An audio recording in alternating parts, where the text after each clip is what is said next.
이 이야기를 들으시고 세상 어딘가엔 나보다 더 힘든 사람이 있다는 것을 생각하시고 요즘처럼 각박한 세상 버텨낼 힘을 가지시길 바랍니다.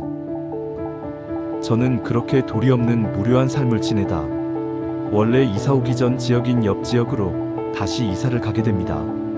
초등학교 5학년 저희 집은 어느 정도 형편이 좋아지며 그 옆 지역에 신축 아파트 30평대를 매매하여 이사를 가게 됩니다.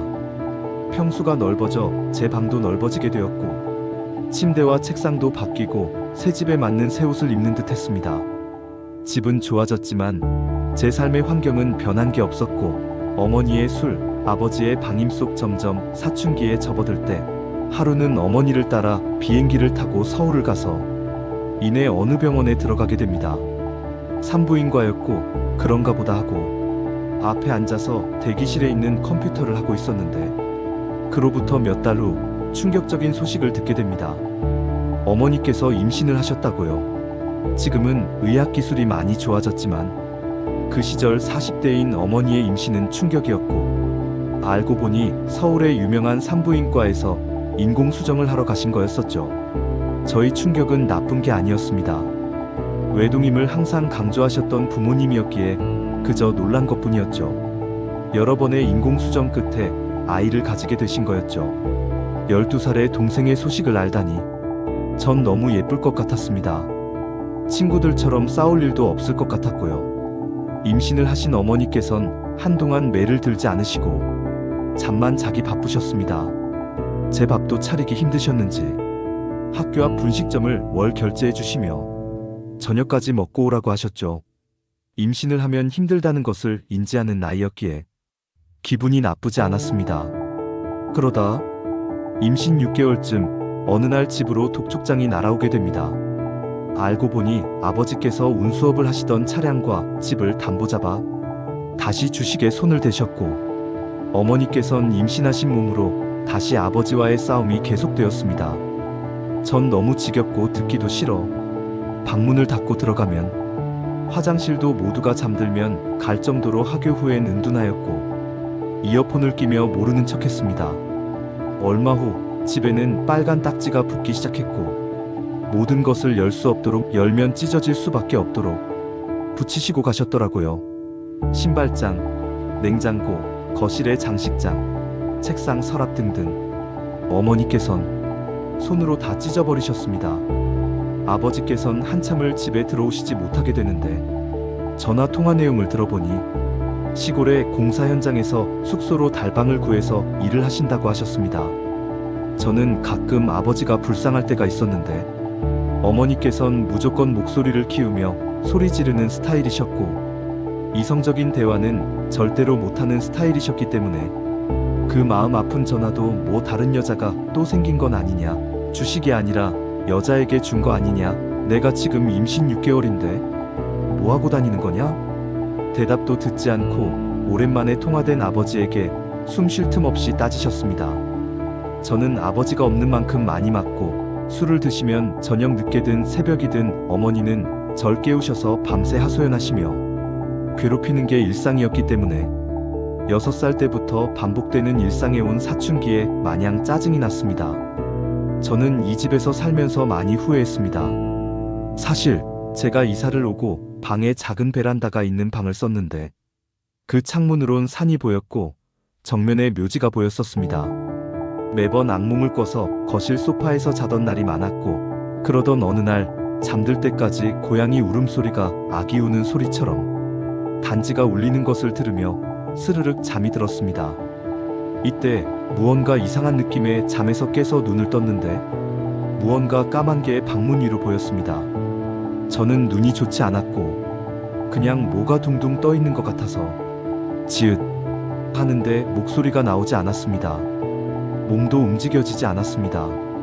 그리곤 고양이 울음소리, 아니 애기 울음소리가 계속 들려왔지요. 그러더니 그 물체가 성큼성큼 저를 향해 다가오기 시작했고 발끝, 무릎, 뼈, 가슴까지 오자 형태가 점점 보이기 시작했습니다. 눈이 새까맣게 파인 드레스를 입은 아기. 제가 너무 놀라 어쩔 줄 몰라 하자 그 아이는 제 귀에 대고 히히하고 웃었습니다. 소름이 너무 돋았어요. 그리곤 본인 얼굴과 어느 정도의 거리를 두고 두 얼굴이 마주보게 전 누워있고 걘 제 위에 엎드린 것 같은 곳 포개질 듯한 자세로 제 얼굴을 가까이 마주봤을 때 전 기절했습니다. 평소에 알람을 듣고 일어나던 제가 일어나지 않자 어머니께서 오셨고 제가 한참을 흔든 후에야 일어나자마자 소리를 지르고 울며 자초지정을 설명했습니다. 어머니께서 외할머니께 전화를 하는 그 모습을 보며 저는 아파트 후문을 통하면 바로 학교에 갈 수 있는 2분 거리의 학교를 참 좋아했었는데 그날은 또 어디선가 그 아이가 나타날지 무서웠습니다. 그날 밤은 잠이 들 수가 없었고 어머니께선 괜찮을 거라며 제 베개 밑에 무언가를 넣으시고 전 잠이 들었습니다. 하지만 또 똑같은 아이의 가위를 눌렸는데 그 고양이 울음소리인지 아기의 울음소리인지가 반복되며 이번엔 그 아이가 제 볼을 만지작거렸고 저는 그 소름 끼치는 차가움에 또 기절했습니다. 그날 아침도 어머니께서 깨우시자 전 겨우 일어났고 부들부들부들 몸이 떨리며 그날은 학교에 가지 못했습니다. 그래서 어머니와 외할머니께서 통화하시는 내용을 들었는데 어머니께선 안 되겠다며 유명한 당집이라도 다녀와야겠다고 하시는 것 같았습니다. 외할머니께선 임신하고 가는 게 아니라 하셨지만 멀리 나가 계신 아빠도 걱정되고 이렇게 집이 망하게 두고 볼 수 없다며 저를 데리고 무속인에게 가셨습니다. 무속인 아줌마는 어머니께 저를 원래대로 돌려놓으라며 붙어있으면 서로 피가 마르는 상극이라시며 잠깐 아기는 나가 있어 하고 전 나와 있게 됩니다. 처음에 가위 그리고 첫 무속인 방문은 특유의 분위기와 시각적 청각이 너무 충격적인 기억이었습니다. 그리고 나선 어머니께서 저를 거실에 자게 하셨고 제 방은 공부방처럼 숙제나 컴퓨터 할 때 옷 갈아입게 들어가는 방이 되었습니다. 얼마 후 오랜만에 온 아버지의 전화에 저는 학교를 못 간 채 어머니를 따라 아버지에게 가게 됩니다. 사실 그날은 아무렇지 않은 척했지만 정말 눈물이 나는 상황이었습니다. 현장직 경험이 없던 아버지께선 노하우 없이 일에 임하셨고 그러다 허리를 크게 다쳐 숙소에서 혼자 끙끙 앓으시다 결국 전화를 하시게 된 건데 막상 가본 당시 달방이란 게 뭔지도 몰랐던 저에게 너무나 큰 충격이었습니다.